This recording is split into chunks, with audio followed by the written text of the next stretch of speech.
Hello नमस्कार दोस्तों, कैसे हैं आप सभी। एक बार फिर से आप सभी का स्वागत है आपके अपने YouTube चैनल प्रॉफिट स्टडी में। तो आज की इस वीडियो में बात करने वाले हैं कि आप लोग देख रहे हैं कि लगातार यहाँ पे मिनिस्ट्री ऑफ स्किल डेवलपमेंट अर्थात MSD के तरफ से अप्रेंटिस को लेकर बार बार यहाँ पे मॉडिफिकेशन, बार बार जो इसके रूल में है बदलाव किया जा रहा। इससे पहले हम लोगों ने देखा था कि आपका मिनिस्ट्री ऑफ रेलवे का एक नया नोटिस जारी हुआ था जिसमें बताया गया था कि जो भी छात्र अप्रेंटिसशिप करते हैं उनको अप्रेंटिसशिप के साथ साथ 1 साल का एक्सपीरियंस सर्टिफिकेट भी मिलेगा। उसके रिगार्डिंग यहाँ पे नया नोटिस आया।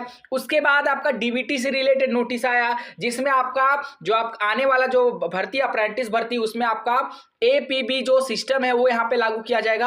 और उसी को लेकर यहाँ पे और एक आपका FAQ ministry of skill development की तरफ से आपका जारी किया गया है। तो जितने भी कैंडिडेट अप्रेंटिसशिप कर रहे हैं, चाहे आप रेलवे से अप्रेंटिस कर रहे हैं, DRDO से कर रहे हैं, तमाम तरह के किसी भी डिपार्टमेंट से कर रहे हैं, वीडियो के एंड तक बनी रहेगा क्योंकि अभी जो यहाँ पे नोटिस जारी करके जो इंपॉर्टेंट बातों को बताया गया, पूरा फ्लो चार्ट जो आप लोगों को यहाँ पे दिया गया वो आप लोगों को समझना बहुत ही जरूरी है। ठीक है, तो चलिए वीडियो की शुरुआत करते हैं। इससे पहले जितने कैंडिडेट चैनल पे फर्स्ट टाइम है सब्सक्राइब नहीं किए, फटाफट करके सब्सक्राइब कर लीजिएगा ताकि रेलवे का A to Z इंफॉर्मेशन आप लोगों को मिलती रहे। इसके साथ साथ ITI बेस पे जितनी भी भर्तियां आती है, जो भी बदलाव होता है, हर तरह का इंपॉर्टेंट अपडेट आपको कंटिन्यू यहाँ पे लेकर आते रहते हैं। इसके साथ साथ डिस्क्रिप्शन में आपको टेलीग्राम ग्रुप, व्हाट्सएप ग्रुप का लिंक मिलेगा, जरूर ज्वाइन कर लीजिएगा। हर तरह का लेटेस्ट इंपॉर्टेंट अपडेट कंटिन्यू आपको यहाँ पे भी अपडेट किए जाते हैं। तो सीधे चलते हैं MSD ministry of skill development and entrepreneurship के ऑफिशियल नोटिफिकेशन पे। साथियों, अगर आप रेलवे NTPC भर्ती का प्रिपरेशन कर रहे हो तो आज की इस वीडियो में आप लोगों के लिए बेस्ट बुक लेके आया है जो आपका किरण पब्लिकेशन की तरफ से रिलीज किया गया है और ये 2024 का लेटेस्ट एडिशन है। इसमें प्रीवियस ईयर NTPC में जितने भी सवाल आए थे टोटल इसमें 1 से लेके 60 सेट तक आपको यहाँ पे दिया गया है। TCS का प्रीवियस ईयर सॉल्व पेपर आपको यहाँ पे देखने को मिलता है। जो 2021 में RRB NTPC का CBT 1 एग्जाम हुआ था, सारा पेपर आपको इसमें सिंगल बुक में देखने को मिलता है। ये जो बुक है आपको हिंदी के साथ साथ आपको इंग्लिश वर्जन में भी अवेलेबल है। इस बुक को खरीदने के लिए डिस्क्रिप्शन में आपको लिंक दिया गया है, नहीं तो नियरेस्ट बुक स्टोर पर जाकर इस बुक को परचेस कर सकते हो। जैसा कि आप सभी देख रहे हैं, फाइनली आपका MSD ministry of skill development and entrepreneurship की तरफ से अभी यहाँ पे एक नोटिस जारी हुआ है। हालांकि ये जो नोटिस है आपका 8/4/2024 के ही डेट में बनकर तैयार हुआ था, पर आज यहाँ पे ऑफिशियल साइट पे अपडेट किया गया है। डिस्क्रिप्शन में आपको लिंक मिलेगा, ऑफिशियल नोटिफिकेशन डाउनलोड करके आप खुद से भी यहाँ पे पढ़ सकते हो। तो जैसा कि आप लोग देख रहे हो, government of India ministry of skill development and entrepreneurship apprenticeship training division, तो जितने भी अप्रेंटिसशिप के डिवीजन है जहां पे अप्रेंटिसशिप कराया जाता है उन सभी को भेजा गया है ऑफिस मेमोरेंडम। सब्जेक्ट में बोला जा रहा कि advertisory and frequently asked question for Aadhaar based payment bridge system, जो आपका APBS जो सिस्टम है जो इस बार से लागू हो रहा अप्रैल में, उसके रिगार्डिंग यहाँ पे मेमोरेंडम भेजा गया है। और यहाँ पे रेफरेंस आपका दिया गया है। आप लोगों को पता है कि 11 मार्च 2024 के डेट में एक जो लेटर आया था उसका रेफरेंस दिया गया है। लेटर भी हम आपको दिखा देते हैं, देखिए ये लेटर का आपको रेफरेंस दिया गया है। ठीक है, इसके रिगार्डिंग हमने पहले ही आपको डिस्कस कर लिया है कि आपका जो आपसे जो DBT का प्रोसेस होगा वो आपका आधार बेस से यहाँ पे आधार सीडिंग के माध्यम से किया जाएगा, उसी के बारे में आपको यहाँ पे बताया गया है। अब चलिए नया वाला नोटिस देख लेते हैं कि इसमें आपको क्या बताया गया है। Inviting reference to NAPS 2 guideline issue wide letter of event number dated 25/8/2023 to transfer of government of India share to stipend through DBT. It is to inform that Aadhaar seeding is receiving direct benefit transfer. तो इसमें बोला जा रहा कि NAPS guideline 2 के तहत यहाँ पे DBT का जो प्रोसेस था वो शुरू किया गया था, जिसमें गवर्नमेंट ऑफ इंडिया का जो भी शेयर बनता था वो आपको यहाँ पे प्राप्त दिया जाता था। परंतु अब से ये जो आधार सीडिंग होगा और आपका गवर्नमेंट ऑफ इंडिया का जो शेयर होगा वो आपका आधार सीडिंग प्रोसेस के माध्यम से दिया जाएगा, जो आपका DBT के तहत ही आएगा, provided under the scheme using the Aadhaar payment bridge system. तो आपको जिस सिस्टम के माध्यम से आपका पेमेंट होगा वो आपका आधार बेस्ड सिस्टम होने वाला है। ठीक है, अब देखिए इसमें पूरा आपका जो FAQ टाइप का यहाँ पे पूरा आपको बताया गया है, जिसके माध्यम से आपका जो डाउट है, क्योंकि इसको लेकर बहुत सारे छात्र अभी भी कंफ्यूजन में पड़े हुए हैं कि क्या करना है क्या नहीं करना है। देखिए ये जो नया नियम है, जो नया कैंडिडेट होंगे उनके लिए 1 अप्रैल 2024 से लागू हुआ है। हालांकि इसके रिगार्डिंग हमने पहले भी आपको वीडियो के माध्यम से अपडेट किया है, परंतु यहाँ पे सीरियल वाइज में आ रहा है तो हम आपको यहाँ पे बताते हुए चल रहे हैं। बाकी जो कैंडिडेट पहले से अप्रेंटिसशिप को ज्वाइन किए उसके रिगार्डिंग यहाँ पे जो प्रोसीजर दिया गया आप उसको एक बार जरूर रीड कर लीजिएगा। अब आपको यह समझना है कि आपका जो एडवर्टाइजरी है regarding NAPS to direct benefit transfer DBT via Aadhaar based payment bridge system, ये क्या है और ये कैसे काम करेगा, और आप अपना ये जो ब्रिज सिस्टम है सीडिंग का प्रोसेस है उसको आप कैसे कर सकते हो। ठीक है, तो सबसे पहले इसका बैकग्राउंड के बारे में बताया जा रहा है कि ये आपका 1 अप्रैल 2024 से लागू किया गया है आधार सीडिंग पेमेंट बेस्ड सिस्टम, जो आपका मैंडेटरी होगा। ठीक है, अगर आप डीबीटी में आ रहे हो, अगर आप नैप्स से अप्रेंटिसशिप के लिए अप्लाई किए हो या फिर कर रहे हो, उसके माध्यम से नैप्स से आपका कॉन्ट्रैक्ट साइन हुआ है, आपका अप्रेंटिस नैप्स के अंतर्गत आता है, तो आप डीबीटी के लिए एलिजिबल हो। और ये 1 अप्रैल 2024 से ट्रायल बेसिस पे रखा गया है। ठीक है ना, इसके रिगार्डिंग यहाँ पे मिनिस्ट्री ऑफ यहाँ पे स्किल डेवलपमेंट एंड एंटरप्रेन्योरशिप की तरफ से 11 मार्च 2024 को भी लेटर जारी जो है किया गया था। ठीक है, यहां से क्लिक करके आप उस लेटर को भी डाउनलोड कर सकते हो, नहीं तो डिस्क्रिप्शन में आपको लिंक मिल जाएगा। अब यहाँ पे आपको बताया जा रहा है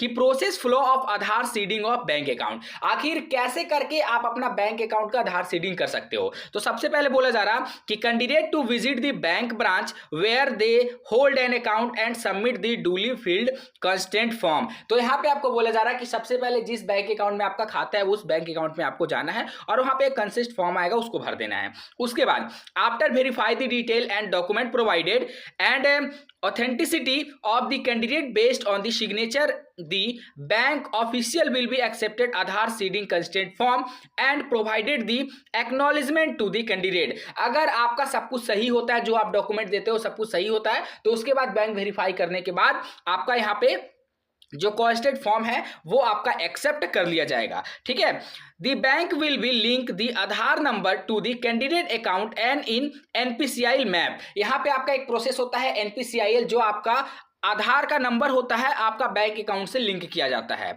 once this activity is completed Aadhaar number will be reflected in NPCIL map. For any information related to Aadhaar seeding, please visit। आपको यहाँ पे NPCIL के ऑफिशियल साइट पे भी जाके आप देख सकते हो। तो जैसे ही आपका ये एक्टिविटी कंप्लीट हो जाता है तो उसके बाद आपका आधार नंबर जो है NPCIL में मैप हो जाता है। उसके बाद आपका सारा डिटेल वहां पे NPCIL का ऑफिशियल वेबसाइट से भी आप चेक कर सकते हो। उसके बाद यहाँ पे नोट करके पॉइंट बोला है, post Aadhaar seeding the beneficiary ID will be generated and the candidate may then be able to receive DBT benefit from the government of India। तो यहाँ पे पोस्ट आधार के माध्यम से भी अगर वहां पे से भी आधार सीडिंग आप कर लेते हो तो भी आपका बेनिफिट मिलेगा। ठीक है, यहाँ पे देखिए इस्टेब्लिशमेंट के लिए कुछ यहाँ पे प्रोसीजर बोला गया है, तो वो आपको ध्यान में नहीं देना है। ठीक है ना, इस्टेब्लिशमेंट के लिए वो थर्ड पार्टी भी आपको नहीं समझना है, वो इस्टेब्लिशमेंट के लिए देखिए यहाँ पे कैंडिडेट के लिए कुछ प्रोसेस है जो आपको यहाँ पे समझना पड़ेगा। जो न्यू कैंडिडेट रजिस्ट्रेशन कर रहे हैं उनके लिए, all new candidate registering on the portal and candidate registering before 1 April 2024 should have their Aadhaar number seeded with A bank account. If not seeded they must do the same by visiting the concerned branch of the bank। तो जिसका भी contract 1 अप्रैल 2022 के यहाँ पे sign होगा या फिर जो भी कैंडिडेट 1 अप्रैल 2024 के डेट में, सॉरी 22 नहीं 24 के डेट में आप रजिस्ट्रेशन करोगे, तो सबसे पहला प्रोसेस आपको आधार सीडिंग करना पड़ेगा। ठीक है, दूसरा process, candidate can check their Aadhaar seeding status through UIDAI और NPCL पोर्टल। आप अपना आधार सीडिंग का पल पल का अपडेट ले सकते हो UIDAI के ऑफिशियल साइट पे या फिर NPCL के ऑफिशियल पोर्टल पे जाके। देन नेक्स्ट बोला जा रहा, the candidate bank account should be saving general Jan Dhan account, और यहाँ पे commercial payment regional rural bank का है तो आपका चल जाएगा। आपका करेंट अकाउंट नहीं होना चाहिए और लोन अकाउंट नहीं होना चाहिए, इस बात का ध्यान रखना है। ठीक है ना, चलिए अब यहाँ पे जो अप्रेंटिसशिप कर रहे हैं उनके लिए क्या बोला गया है, तो apprentice currently undergo training must ensure their bank is Aadhaar seeded before stipend payment due date. आपको ये कंफर्म कर लेना है कि आप जो भी बैंक अकाउंट यहाँ पे नैप्स पे अपलोड किए हो, अपडेट किए हो, उस नंबर से आपका आधार सीडिंग प्रोसेस कंप्लीट हो जाना चाहिए। ठीक है, apprentice can check their Aadhaar seeding status through UIDAI, और यहाँ पे आप अपना जो आधार सीडिंग का प्रोसेस है UIDAI और या फिर NPCL के ऑफिशियल पोर्टल पे भी जाके चेक कर सकते हो। Apprentice are advised to update their Aadhaar seeding bank account number on the portal so that both establishment and government share may be distribute in the Aadhaar seeded bank account. यहाँ पे आपको अति महत्वपूर्ण है, सबसे पहले आपको अपना आधार सीडिंग प्रोसेस करवा लेना है उस बैंक अकाउंट में जिस बैंक अकाउंट का जो डिटेल है आप यहाँ पे नैप्स पे दिए हो या फिर जब आप कंपनी ज्वाइन कर रहे हो वहां पे दिए हो। ऐसे क्या होगा कि जो गवर्नमेंट आपको बेनिफिट देगा वो, और इसके साथ साथ जो एस्टैब्लिशमेंट आपको बेनिफिट देगा मतलब उसका बेनिफिट आपके अकाउंट में डायरेक्टली किसी भी अवरुद्ध के कारण यहाँ पे आ सके। ठीक है ना। चलिए, तो ये सारा प्रोसेस था। अब यहाँ पे देखिए फ्लो चार्ट के माध्यम से भी आपको यहाँ पे बताने का कोशिश किया गया है। तो flow for candidate registration in naps starting from 1 अप्रैल 2024। तो 1 अप्रैल के बाद जो कैंडिडेट रजिस्ट्रेशन करेंगे उसका प्रोसेस यहाँ पे समझ लीजिए, आपको बताया गया है। सबसे पहले आपको candidate registration, Aadhaar number, virtual Aadhaar number to be provided. तो यहाँ पे आपका बिना आधार कार्ड का नैप्स पे रजिस्ट्रेशन नहीं हो पाएगा, पहली बात। दूसरी बात, अगर आपके पास आधार नंबर नहीं आया तो वर्चुअल आधार नंबर से भी आप रजिस्ट्रेशन कर सकते हो।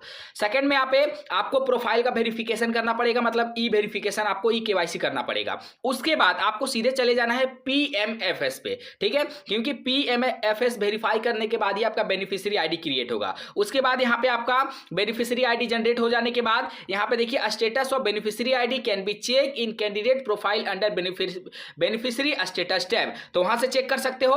उसके बाद यहाँ पे बोला जा रहा कि beneficiary ID registration successfully only if bank account is Aadhaar seeded. बहुत इंपॉर्टेंट पॉइंट बोला गया है कि सिर्फ उन्हीं का यहाँ पे बेनिफिशियरी आईडी दिया जाएगा जिनका जो आधार सीडेड का प्रोसेस है वो कंप्लीट है। ठीक है, उसके बाद beneficiary ID generated field and error notified by the MFPS। और यहाँ पे मान लीजिए कि जिसका भी रजिस्ट्रेशन नहीं हुआ है या फिर जिसका भी आधार सीडिंग नहीं हुआ है उनका यहाँ पे बेनिफिशियरी आईडी क्रिएट नहीं होगा। तो यहाँ पे कैन साइन नैप्स और non NAPS contract as applicable. तो जिसका बेनिफिशियरी आईडी हो गया वो आप लोग का कॉन्ट्रैक्ट साइन के लिए एप्लीकेबल है। जिसका बेनिफिशियरी आईडी यहाँ पे नहीं बना है वो आपका can sign only non NAPS contract, वो सिर्फ नन नैप्स कॉन्ट्रैक्ट के अंतर्गत ही अपना कॉन्ट्रैक्ट को साइन कर सकते हैं। इस बात का ध्यान रखिएगा। ठीक है, चलिए ये पूरा, और यहाँ पे कुछ आपको स्टेप भी बताया गया है, तो ये आपको डाउनलोड कर लीजिएगा, आपको टेलीग्राम में मिल जाएगा। वहां से जाके आप आराम से इस जो पूरा इसमें जो बताया गया है सब कुछ, उसमें आप यहाँ पे पढ़ के एक एक स्टेप को कंप्लीट कर सकते हो। ठीक है ना। और यहाँ पे एक चीज ध्यान देने वाली है कि यहाँ पे सिंपल क्वेश्चन का भी आपका जवाब दिया गया है। जैसे यहाँ पे बोला गया है कि what is Aadhaar payment brace system क्या है, तो आधार पेमेंट ब्रेस सिस्टम जिसे APBS कहा जाता है, जो आपका आधार यूजिंग नंबर से होता है। उसके बाद what is the Aadhaar seeding and Aadhaar seeded bank account, तो यहाँ पे बोला जा रहा है कि Aadhaar seeding is the process of seeding the Aadhaar number of a beneficiary ID with their bank account और रिसीव गवर्नमेंट बेनिफिट। तो यहाँ पे आधार सीडिंग प्रोसेस के माध्यम से आपका आधार नंबर आपके बैंक अकाउंट के साथ यहाँ पे मर्ज होता है, जिसके बाद आपका गवर्नमेंट जो बेनिफिट देता है वो आपको मिलेगा। अगर नहीं होगा तो आपको गवर्नमेंट का जो बेनिफिट है वो नहीं मिलेगा। What is the difference between Aadhaar linking and Aadhaar seeding of bank account. यहाँ पे देखिए आधार लिंकिंग और आधार सीडिंग में क्या डिफरेंस है वो देख लीजिए। Aadhaar linking is the process of e KYC. Aadhaar linking क्या है, तो आपका ई केवाईसी का एक प्रोसेस है। ठीक है, get done in the bank account for account holder verification, where Aadhaar seeding is the process of seeding